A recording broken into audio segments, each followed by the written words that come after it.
Hey everybody, I said I'd try to get this out this morning. It didn't quite happen. We ended up spending the whole day skiing, but it was a beautiful day out there. A little chilly, but it was great. So anyways, this is the sled video that everybody wanted to see. I'm going to try to go over this on our winter camp out on Saturday, whatever that is, the 11th I think. And I'll try to cover the sleds and winter camping and tents and how to make tent camps and ranger trenches, the whole shebang.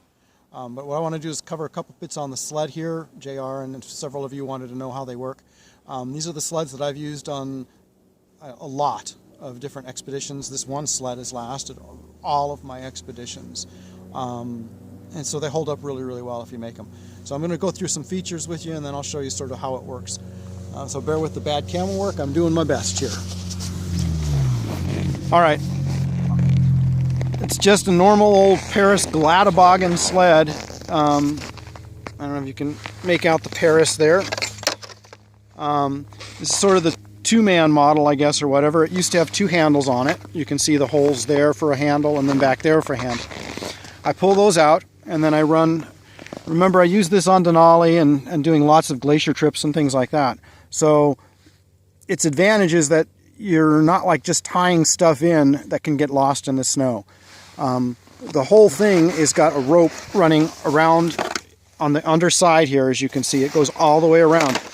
And that actually becomes integral to the whole system because when you pull it, whether you're pulling it with ropes like this, or whether I'm using the poles, and these I've made collapsible for me, either way, when I'm pulling them, as you can see, they tie in directly to the ropes in the sled.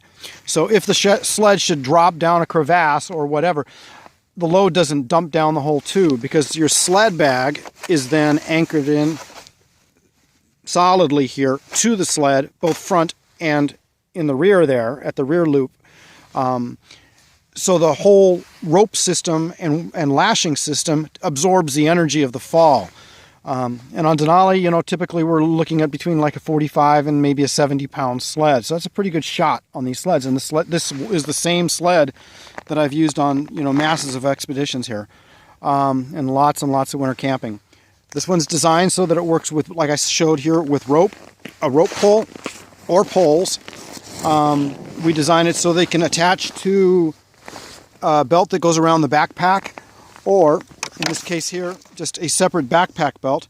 This has got loops sewn on it here, and then the poles will slip in there, and then I use the clevis pins to do a fast release if I want to get out of it quick.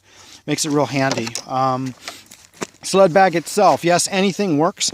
This one is, I found, works really well by doing some modifications. I've got ice axe loops that I've sewn onto it.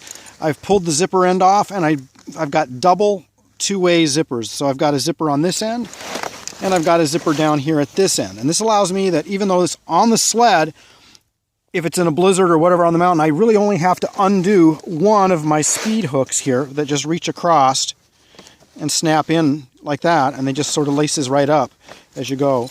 I can leave all of it except the one that I need to get at whatever it needs to be. So like a thermos at the front of my sled or lunch or whatever, I only have to undo the front little bit, access that part of the bag without exposing everything in the bag to snow. The bag also in the rear, sorry about the bad camera work here. What I've done on the inside of the bag, if you can see them, is I've sewn a whole series of loops so I can put 2 gallons of MSR fuel bottles in here, and then they stand upright so they're in the back of the sled where the weight is, where I want the weight, and that keeps them separate so they don't get mixed up and I don't end up with fuel in my gear. On hills, when you're pulling by rope, which is really the best way to go for the most part, this is all you really need for a brake.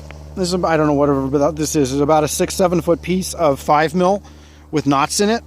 And all you have to do is reach back with my ski pole, grab it, and drop it down. It goes actually right between your pull ropes or your poles here when the rope is untangled. But you flip it out, and then the sled runs out across the top of it. And believe it or not, it will slow down a sled on a trail. If you're running with poles, you don't necessarily need to do that. And the pole system here, as you can see, I've made them to where they telescope. And the reason I'm using the poles this way is because I do a lot of skiing. Bear with me here, and I'm going to try something.